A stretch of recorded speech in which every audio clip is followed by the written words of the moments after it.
ಭಾರತೀಯ ಐಟಿ ಉದ್ಯಮ ಮುಳುಗಿ ಹೋಯಿತು.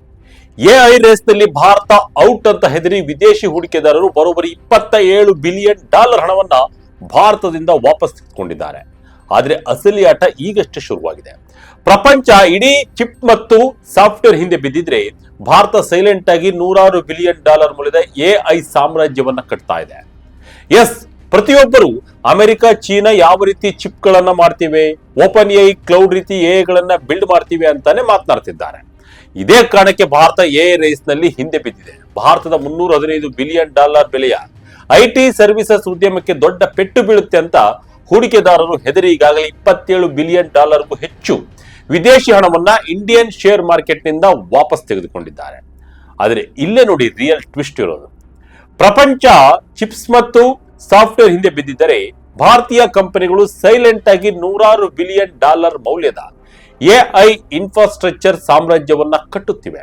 ಎಸ್, ಜಾಗತಿಕ ಹೂಡಿಕಾ ಸಂಸ್ಥೆ ನೊಮೊರಾ ಇದನ್ನ ಬಂಗಾರದ ಬೇಟೆ ಟೈಮ್ ನಲ್ಲಿ ಟೂಲ್ಸ್ ಅನ್ನ ಮಾರೋದು ಅಂತ ಕರೆದಿದೆ. ಎಐ ಓಡ್ಬೇಕೆಂದ್ರೆ ಬರೀ ಚಿಪ್ಸ್ ಇದ್ದರೆ ಸಾಲದು, ಸಾಫ್ಟ್ವೇರ್ ಇದ್ದರೆ ಸಾಲದು, ಅದಕ್ಕೆ ಹೈ ಸ್ಪೀಡ್ ಫೈಬರ್ ಆಪ್ಟಿಕ್ ಕೇಬಲ್ಗಳು ಬೇಕು, ಮೆಗಾವೇಟ್ ಗಟ್ಟಲೆ ವಿದ್ಯುತ್ ಬೇಕು, ಬಿಗ್ ಡೇಟಾ ಸೆಂಟರ್ಗಳು ಬೇಕು ಮತ್ತು ಕೂಲಿಂಗ್ ಸಿಸ್ಟಮ್ಗಳು ಬೇಕು. ಈಗ ಇಡೀ ಜಗತ್ತಿಗೆ ಇದನ್ನೇ ಸಪ್ಲೈ ಮಾಡ್ತಿರೋದು ನಮ್ಮ ಭಾರತೀಯ ಕಂಪನಿಗಳು. ಇದರಿಂದ ದೊಡ್ಡ ಲಾಭವನ್ನೇ ಭಾರತ ಮಾಡಿಕೊಳ್ತಾ ಇದೆ. ಈಗ ಸೈಲೆಂಟ್ ಆಗಿ ಎಐ ಕ್ರಾಂತಿ ಭಾರತದಲ್ಲಿ ಹೇಗೆ ನಡೀತಾ ಇದೆ? ಅಮೆರಿಕದ ದೈತ್ಯ ಹೈಪರ್ ಸ್ಕೇಲರ್ಗಳು ಭಾರತಕ್ಕೆ ಯಾಕೆ ಹರಿದು ಬರ್ತಿದ್ದಾರೆ? ನಮ್ಮ ದೇಶದ ಟಾಪ್ 10 ಮೆಗಾ ಎಐ ಪ್ರಾಜೆಕ್ಟ್ಗಳು ಯಾವ್ಯಾವು ಎಂಬುದನ್ನ ಈ ವಿಡಿಯೋದಲ್ಲಿ ಕಂಪ್ಲೀಟ್ ಆಗಿ ನೋಡೋಣ ಬನ್ನಿ. ಎಐ ನಲ್ಲಿ ಭಾರತದ ಫಿಕ್ಸ್ ಮತ್ತು ಶೋವೆಸ್ ತಂತ್ರ, ನೋ ಚಿಪ್ ನೋ ಮಾಡೆಲ್, ಇದು ಸಾಕು ಗುರು. ಎಸ್ ವೀಕ್ಷಕರೇ, ನಿಮಗೆ ಸಿಂಪಲ್ ಆಗಿ ಹೇಳ್ಬೇಕಂದ್ರೆ 1800 ದಶಕದಲ್ಲಿ ಅಮೆರಿಕದಲ್ಲಿ ಗೋಲ್ಡ್ ರಶ್ ಗಾಗಿ ಬಂಗಾರದ ಬೇಟೆ ಶುರುವಾದಾಗ ಬಂಗಾರ ಹುಡುಕಲು ಹೋದವರಿಗಿಂತ ಗುದ್ದಲಿ, ರೇಖೆ, ಸವಳ ಅಂದ್ರೆ ಫಿಕ್ಸ್ ಅಂಡ್ ಶೋವೆಲ್ಸ್ ಮತ್ತು ಬಟ್ಟೆ ಮಾರಿದವರೇ ಅತಿ ಹೆಚ್ಚು ಕೋಟ್ಯಾಂತರ ರೂಪಾಯಿ ಹಣವನ್ನ ಗಳಿಸಿದ್ರು. ಇವತ್ತು ಎಐ ರೇಸ್ ನಲ್ಲೂ ಅದೇ ನಡೀತಿರೋದು. ಭಾರತಕ್ಕೆ ಎನ್ವಿಡಿಯಾ ತರಹದ ಚಿಪ್ಸ್ ಮಾಡುವ ಸಾಮರ್ಥ್ಯ ಇಲ್ಲದಿರಬಹುದು, ಆ ಸಾಮರ್ಥ್ಯವನ್ನ ನಿಧಾನವಾಗಿ ಗಳಿಸ್ತಾ ಇದೆ. ಮತ್ತೊಂದು ಕಡೆ ಚಾಟ್ ಜಿಪಿಟಿ ತರಹದ ಫ್ರಂಟಿಯರ್ ಮಾಡೆಲ್ಗಳು ತಕ್ಷಣಕ್ಕೆ ಇಲ್ಲದಿರಬಹುದು, ತಯಾರಿಸುತ್ತಿರಬಹುದು. ಆದರೆ ಆ ಎಐ ಮಾಡೆಲ್ ಗಳನ್ನ ಚಲಾಯಿಸಲು ಬೇಕಾದ ಫಿಸಿಕಲ್ ನೆಟ್ವರ್ಕ್ ಕಟ್ಟುವಲ್ಲಿ ಭಾರತವೇ ಕಿಂಗ್ ಆಗಿ ಹೊರಹೊಮ್ತಾ ಇದೆ. ಭಾರತ ಬೆಳೆಯಲು ಚಿಪ್ಸ್ ಮಾಡಬೇಕಾಗಿಲ್ಲ ಅಥವಾ ಮಾಡೆಲ್ ಟ್ರೈನ್ ಮಾಡಬೇಕಾಗಿಲ್ಲ. ಪ್ರತಿಯೊಂದು ಡೇಟಾ ಸೆಂಟರ್ಗೂ switchgear, transform, cables, cooling system ಬೇಕು. ಭಾರತದ ತಯಾರಕರು ಈಗಾಗಲೇ ಈ ಜಾಗತಿಕ ಸಪ್ಲೈ ಚೈನ್ ಇದ್ದಾರೆ ಎಂದು ತಜ್ಞರು ಹೇಳ್ತಿದ್ದಾರೆ. ಇದರಿಂದಾಗಿಯೇ ಭಾರತೀಯ ಕಂಪನಿಗಳ ಷೇರು ಬೆಲೆಗಳು ಮತ್ತು ಆರ್ಡರ್ ಬುಕ್ಗಳು ಹೊಸ ಎತ್ತರಕ್ಕೆ ಜಂಪ್ ಆಗುತ್ತಿವೆ. Order tsunami, 400% share jump. Fibre and power ಕಂಪನಿಗಳಿಗೆ ಜಾಕ್ಪಾಟ್. ಇನ್ನು ಈ ಎಐ ಇನ್ಫ್ರಾಸ್ಟ್ರಕ್ಚರ್ ಬಿಲ್ಡ್ ಡೌನ್ ನಿಂದ ಅತಿ ಹೆಚ್ಚು ಲಾಭ ಪಡೆದಿದ್ದು ಅಂದರೆ ನಮ್ಮ ಫೈಬರ್ ಆಪ್ಟಿಕ್ ಕೇಬಲ್ ತಯಾರಕರು. ಮುಂಬೈನ ಸ್ಟರ್ಲೈಟ್ ಟೆಕ್ನಾಲಜೀಸ್ ಸಂಸ್ಥೆಯ ಮ್ಯಾನೇಜಿಂಗ್ ಡೈರೆಕ್ಟರ್ ಅಂಕಿತ್ ಅಗರ್ವಾಲ್ ಹೇಳುವಂತೆ, ಹಿಂದೆ ಟೆಲಿಕಾಂ ಕಂಪನಿಗಳಿಗೆ ಸಪ್ಲೈ ಮಾಡ್ತಿದ್ದ ಅವರ ಸಂಸ್ಥೆಗೆ ಈಗ ಅಮೆರಿಕದ ದೈತ್ಯ ಹೈಪರ್ ಸ್ಕೇಲರ್ ಒಂದರಿಂದ ಬರೋಬ್ಬರಿ $1.1 ಬಿಲಿಯನ್ ಅಂದರೆ ಕಲ್ಪನೆಗೂ ಮೀರಿದ ಬಹುವರ್ಷದ ಆರ್ಡರ್ ಸಿಕ್ಕಿದೆ. ಇದರಿಂದ ಅವರ ಶೇರ್ ಬೆಲೆ ಈ ವರ್ಷವೇ ಬರೋಬ್ಬರಿ 400% ಜಂಪ್ ಆಗಿದೆಯಂತೆ. ಅಂಕಿತ್ ಅಗರ್ವಾಲ್ ಇದನ್ನ ಜೀವನದಲ್ಲೊಮ್ಮೆ ಸಿಗುವ ಅದ್ಭುತ ಅವಕಾಶ ಅಂತ ಬಣ್ಣಿಸಿದ್ದಾರೆ. ಅದೇ ರೀತಿ ಟೆಲಿಕಾಂ ಉಪಕರಣ ತಯಾರಕ HFCL ಸಂಸ್ಥೆಯ ಸಂಸ್ಥಾಪಕ ಮಹೇಂದ್ರ ನಹತಾರ್ ಅವರು ತಮ್ಮ ಕಂಪನಿಯ ಏಪ್ರಿಲ್, ಜೂನ್ ಮತ್ತು ತ್ರೈಮಾಸಿಕದ ಆದಾಯದ 2ಕ್ಕಿಂತ ಹೆಚ್ಚಾಗಿದೆ ಮತ್ತು ಎಐ ಡಿಮ್ಯಾಂಡ್ ಪೂರೈಸಲು ಪ್ರೊಡಕ್ಷನ್ ಸಾಮರ್ಥ್ಯ ಹೆಚ್ಚಿಸುವುದು ಈಗ ದೈನಂದಿನ ರೊಟೀನ್ ಆಗಿದೆ. ಇದು ನಿಜಕ್ಕೂ ಒಂದು ಸುನಾಮಿ ಇದ್ದಂತೆ ಎಂದಿದ್ದಾರೆ.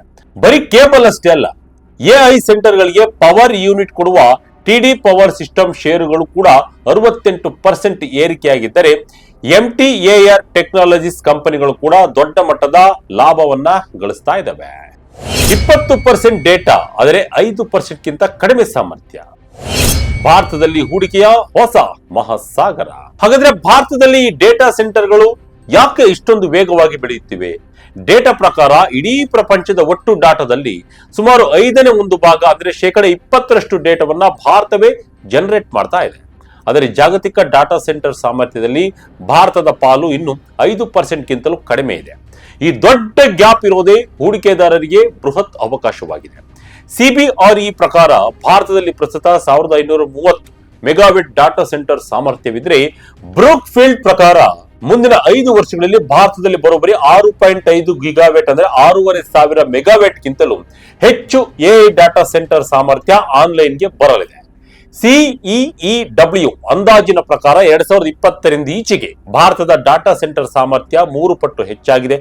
ಕಳೆದ 1 ವರ್ಷದಲ್ಲೇ ಅಮೆರಿಕದ ದೈತ್ಯ ಹೈಪರ್ ಸ್ಕೇಲರ್ಗಳು ಅಂದರೆ Google, Microsoft, Amazon web service ಭಾರತದಲ್ಲಿ $57 ಬಿಲಿಯನ್ ಹೂಡಿಕೆಗೆ ಕಮಿಟ್ ಆಗಿದರೆ, ಭಾರತದ ದೈತ್ಯ ಕಂಪನಿಗಳಾದ ರಿಲಯನ್ಸ್ ಮತ್ತು ಅದಾನಿ ಡಿಜಿಟಲ್ ಮತ್ತು ಇನ್ಫ್ರಾಸ್ಟ್ರಕ್ಚರ್ ಯೋಜನೆಗಳಿಗಾಗಿ ಬರೋಬ್ಬರಿ $100 ಬಿಲಿಯನ್ ಘೋಷಣೆಯನ್ನ ಮಾಡಿವೆ.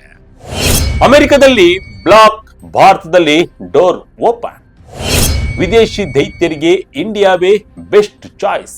ಇನ್ನೊಂದು ಅತ್ಯಂತ ಇಂಟ್ರೆಸ್ಟಿಂಗ್ ವಿಚಾರ ಏನಂದ್ರೆ, ಅಮೆರಿಕ ಮತ್ತು ಯುರೋಪ್ಗಳಲ್ಲಿ ಎಐ ಡಾಟಾ ಸೆಂಟರ್ಗಳನ್ನ ಕಟ್ಟುವುದು ಈಗ ತೀವ್ರ ಕಷ್ಟವಾಗ್ತಾ ಇದೆ.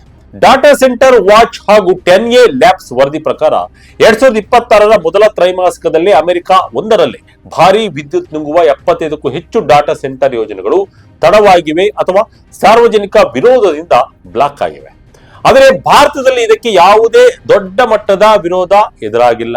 ಸಿಫಿ ಇನ್ಫಿನಿಟ್ ಸ್ಪೇಸಸ್ ಸಂಸ್ಥೆಯ ಸಿಇಒ ಶರದ್ ಅಗರ್ವಾಲ್ ಹೇಳುವಂತೆ, ಭಾರತದ ವಿರೋಧ ತೀರಾ ಆರಂಭಿಕ ಹಂತದಲ್ಲಿದೆ ಮತ್ತು ಪರಿಸರದ ಮೇಲಿನ ಒತ್ತಡ ಕಡಿಮೆ ಮಾಡಲು ಕ್ಲೋಸ್ಡ್ ಲೂಪ್ ವಾಟರ್ ಕೂಲಿಂಗ್ ತಂತ್ರಜ್ಞಾನಗಳನ್ನ ಬಳಸಲಾಗ್ತಿದೆ. ಸಿಫಿ ಸಂಸ್ಥೆ ಈಗಾಗಲೇ 16 ಡಾಟಾ ಸೆಂಟರ್ ಗಳನ್ನ ನಡೆಸ್ತಾ ಇದ್ದು, ಇನ್ನಷ್ಟು ಬೆಳೆಯಲು IPOಗೆ ಹೋಗುವ ಪ್ಲಾನ್ ನಲ್ಲಿದೆ. ಶರತ್ ಅಗರ್ವಾಲ್ ಪ್ರಕಾರ 1 ಗಿಗಾವ್ಯಾಟ್ ಸಾಮರ್ಥ್ಯ ತಲುಪಲು ಸುಮಾರು $5 ಬಿಲಿಯನ್ ಹೂಡಿಕೆ ಬೇಕಾಗ್ತದೆ. ಈಗ ಇನ್ನೊಂದು ಸಿಂಪಲ್ ಎಕ್ಸಾಂಪಲ್ ಅನ್ನ ನೋಡೋಣ. ನಿಮಗೆ ಈಗ ಕ್ಲಿಯರ್ ಆಗಿ ಅರ್ಥ ಆಗುತ್ತೆ. ಎಐ ಎಂದರೆ ಒಂದು ಕಾರು ಇದ್ದಂತೆ. ಎನ್ವಿಡಿಯಾ ಚಿಪ್ಗಳು ಅದರ ಇಂಜಿನ್. ಆದರೆ ಕಾರು ಎಷ್ಟೇ ಚೆನ್ನಾಗಿದ್ದರೂ ಓಡಲು ಸೂಪರ್ ಹೈವೇ, ಪೆಟ್ರೋಲ್ ಬ್ಯಾಂಕ್ ಬೇಕಲ್ಲವೇ? ಭಾರತ ಮಾಡುತ್ತಿರುವುದು ಅದೇ ಸೂಪರ್ ಹೈವೇ ಮತ್ತು ಪವರ್ ಗ್ರಿಡ್ ನಿರ್ಮಾಣ. ನಿಮಗೆ ಈಗ ಕ್ಲಿಯರ್ ಆಗಿ ಅರ್ಥ ಆಗುತ್ತೆ ಭಾರತ ಏನ್ ಮಾಡ್ತಿದೆ ಎಂಬುದನ್ನ ಈಗ ಗೊತ್ತಾಗುತ್ತೆ. ಭಾರತದ ಟಾಪ್ 10 ಎಐ ಮೆಗಾ ಪ್ರಾಜೆಕ್ಟ್ಗಳು. ರಾಜ್ಯಗಳ ನಡುವೆ ಹೂಡಿಕೆಯ ಸ್ಪರ್ಧೆ. ಈಗ ಭಾರತದಲ್ಲಿ ನಿರ್ಮಾಣವಾಗುತ್ತಿರುವ ಮತ್ತು ಆನ್ ಗೋಯಿಂಗ್ ಇರುವ ಟಾಪ್ 10 ಬೃಹತ್ ಎಐ ಇನ್ಫ್ರಾಸ್ಟ್ರಕ್ಚರ್ ಪ್ರಾಜೆಕ್ಟ್ ಗಳನ್ನ ಒಮ್ಮೆ ನೋಡ್ಬೋಣ. ಇದರಲ್ಲಿ ನಮ್ಮ ಕರ್ನಾಟಕ ಕೂಡ ಸ್ಪರ್ಧೆಯಲ್ಲಿದೆ.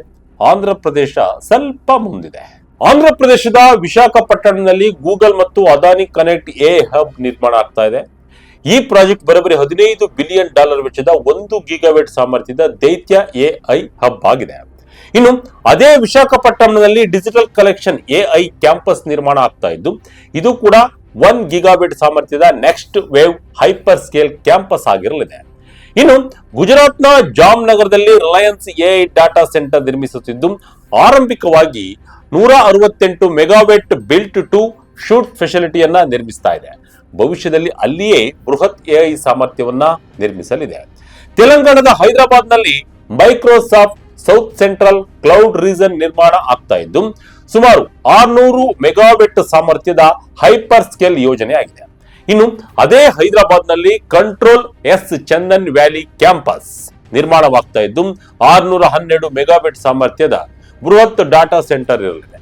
ತೆಲಂಗಾಣದಲ್ಲಿ ಎನ್ಟಿಟಿ ಡಾಟಾ ನೈಸಾ ಎಐ ಕ್ಲಸ್ಟರ್ ಕೂಡ ನಿರ್ಮಾಣ ಆಗ್ತಿದ್ದು, 400 ಮೆಗಾವ್ಯಾಟ್ ಸಾಮರ್ಥ್ಯದ MOU ಆಧಾರಿತ ಎಐ ಕ್ಲಸ್ಟರ್ ತಲೆ ಎತ್ತಲಿದೆ. ಇನ್ನು ನಮ್ಮ ಬೆಂಗಳೂರಿನ ಹೊಸಕೋಟೆಯಲ್ಲಿ ಗ್ರೀನ್ ಎಐ ಹೈಪರ್ ಕ್ಯಾಂಪಸ್ ನಿರ್ಮಾಣವಾಗಲಿದ್ದು, ಸುಮಾರು 500 ಮೆಗಾವ್ಯಾಟ್ ಪ್ಲಾನ್ ಎಐ ಕ್ಯಾಂಪಸ್ಗೆ ಪ್ಲಾನ್ ಮಾಡಲಾಗಿದೆ. ಇದರ ಜೊತೆ ಚೆನ್ನೈ, ಕೋಲ್ಕತ್ತಾ ಹಾಗೂ ನೋಯ್ಡಾದಲ್ಲಿಯೂ ಕೂಡ ದೊಡ್ಡ ಡೇಟಾ ಸೆಂಟರ್ಗಳು, ಎಐ ಹಬ್ಗಳು ತಲೆ ಎತ್ತಲಿವೆ. ಇದಲ್ಲದೆ ಗುಜರಾತ್, ಉತ್ತರ ಪ್ರದೇಶ, ಆಂಧ್ರ ಮತ್ತು ಒಡಿಶಾದಂತಹ ರಾಜ್ಯಗಳು ವಿಶೇಷ ಡಾಟಾ ಸೆಂಟರ್ ನೀತಿಗಳನ್ನ ತಂದು ಸಬ್ಸಿಡಿ ಮತ್ತು ಜಾಗದ ಸೌಲಭ್ಯ ನೀಡಿ ಹೂಡಿಕೆದಾರರನ್ನ ಆಕರ್ಷಿಸುತ್ತಿದ್ದಾವೆ. ಸಾಧಿಸಬೇಕಾದ ಹಾದಿ ಮತ್ತು ಎದುರಿಗಿರುವ ರಿಸ್ಕ್ಗಳು. ಎಕ್ಸಿಕ್ಯೂಷನ್ ಸವಾಲುಗಳನ್ನು ಗೆಲ್ಲುತ್ತಾ ಭಾರತ. ಆದರೆ ಈ ಇನ್ಫ್ರಾಸ್ಟ್ರಕ್ಚರ್ ಬಿಲ್ಡ್ ಡೌನ್ ನಲ್ಲಿ ಎಲ್ಲವೂ ಸುಲಭವಲ್ಲ. ವಿಶ್ಲೇಷಕರು ಎಚ್ಚರಿಸುವಂತೆ ಕೆಲವು ಕಂಪನಿಗಳ ಮೌಲ್ಯಮಾಪನ ಅಂದರೆ ವ್ಯಾಲ್ಯೂಯೇಷನ್ಗಳು ತೀರಾ ಹೆಚ್ಚಾಗಿವೆ. ಜೊತೆಗೆ ಭಾರತದಲ್ಲಿ ಇಷ್ಟೊಂದು ದೈತ್ಯ ಎಐ ಸೆಂಟರ್ ಗಳನ್ನ ನಿರ್ವಹಿಸಲು ಭಾರಿ ಪ್ರಮಾಣದ ನಿರಂತರ ವಿದ್ಯುತ್ ಸರಬರಾಜು, grid network upgrade, green energy ಹಾಗೂ ನೀರಿನ ಲಭ್ಯತೆ ಅತ್ಯಂತ ಅಗತ್ಯ. ಒಂದು ವೇಳೆ ಈ ಗ್ರೌಂಡ್ ಲೆವೆಲ್ ಎಕ್ಸಿಕ್ಯೂಷನ್ ತಡವಾದರೆ ಕೇವಲ ಘೋಷಣೆಯಾದ ಪ್ರಾಜೆಕ್ಟ್ಗಳು ಕಾಗದದಲ್ಲೇ ಉಳಿಯುವ ಅಪಾಯವೂ ಕೂಡ ಇದೆ.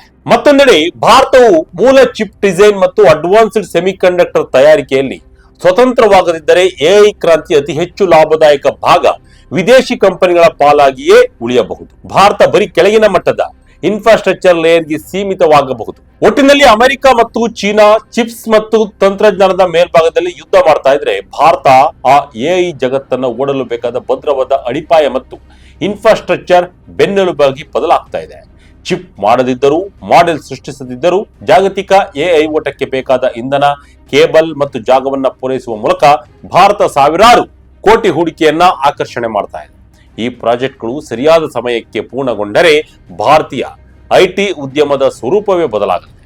ಈ ಫಿಕ್ಸ್ ಅಂಡ್ ಶೋವೆಲ್ಸ್ ತಂತ್ರದ ಮೂಲಕ ಭಾರತ ಎಐ ರೇಸ್ನಲ್ಲಿ ಜಯಗಳಿಸುತ್ತಾ ಎಂಬುದನ್ನ ಕಾದು ನೋಡಬೇಕಿದೆ. ಈ ಬಗ್ಗೆ ತಮಗೆ ಅನಿಸಿದ್ದನ್ನ ಕಮೆಂಟ್ ಮೂಲಕ ನಿಮ್ಮ ಅಭಿಪ್ರಾಯವನ್ನು ತಿಳಿಸಿ. ಇದಾಗಿತ್ತು ಈ ಕ್ಷಣದ ಇಂಟ್ರೆಸ್ಟಿಂಗ್ ಸ್ಟೋರಿ. ಇದೇ ರೀತಿ ಸ್ಟೋರಿಗಾಗಿ Vijaya Karnataka website, YouTube page, Facebook page follow ಮಾಡ್ತಾ ಇರಿ. ಧನ್ಯವಾದಗಳು.